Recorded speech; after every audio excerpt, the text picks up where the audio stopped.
तो ऐसे कौन से गीत है जो आपके अंतस तक बसे है, आप ही के गीत हा और ऐसे कौन से आपके टॉप 5 गीत हवे जोन आपला भी पसंद है बहुत ज़्यादा? देखो मैं आपला बताऊँ तो आपला आश्चर्य होई और मैं प्रूफ कर सकता हूँ कि मोला ना मोर एक तो सबसे बड़ा अच्छा चीज़ ये है कि मैं हर प्रकार के संगीत के आनंद लेता हूँ। मोला तेलुगु, तमिल गाना भी पसंद आता है अगर ओकर धुन अच्छा है। मोला नहीं पता एक फ़िल्म डियर कॉमरेड एक फ़िल्म आए रही हुँ। मतलब कुछ नहीं पता वो लैंग्वेज।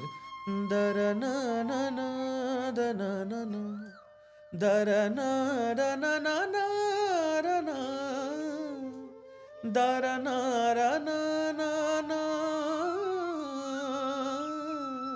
मैं पूरा आनंद लेता हूँ। वो भी एक फ़ेज़ होते।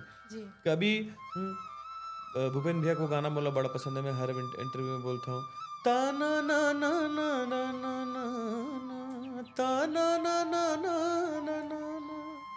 इंग्लिश गाना एकर भी सुन बोल भी लेता हूँ। बहुत हाँ, सुंदर इंग्लिश है। गाना भी सुनता हूँ, हिंदी गाना, कव्वाली भी, भजन भी, तो मोर टॉप 5 लिस्ट ना जो है वो मोर मूड और समय परिस्थिति के हिसाब से बदलत रहते। हुँ। हाँ, लेकिन एक सच्चाई ये है कि मैं अपन गाना मतलब बहुत ज़्यादा नहीं सुना हूँ। जब अच्छा। आथे गाना 1-2 बार सुनता हूँ कि कहाँ गलती करे हों, का अच्छा है, का बुरा है। एक आध ही 2 गाना मतलब साल 2 साल में मोर एक आध ठो अइसे आत होही जेला मैं रिपीट मोड में सुनता हूँ। जैसे अभी ये वाला गाना है तो ओकर लिरिक्स इतना अच्छा है कि एला मैं सुने हूँ 4-5 बार। जी। बाकी जब मोला सुने के मौका मिलथे मैं हमेशा अपन से बेहतर कलाकार मन ला सुनता हूँ। चाहे क्लासिकल म्यूज़िक हो, चाहे गज़ल हो, चाहे हिंदी बॉलीवुड हो। इतना ऑप्शन है संसार में, एक से एक कलाकार है अब अपने आप ला सुन के का सीखूँ मैं?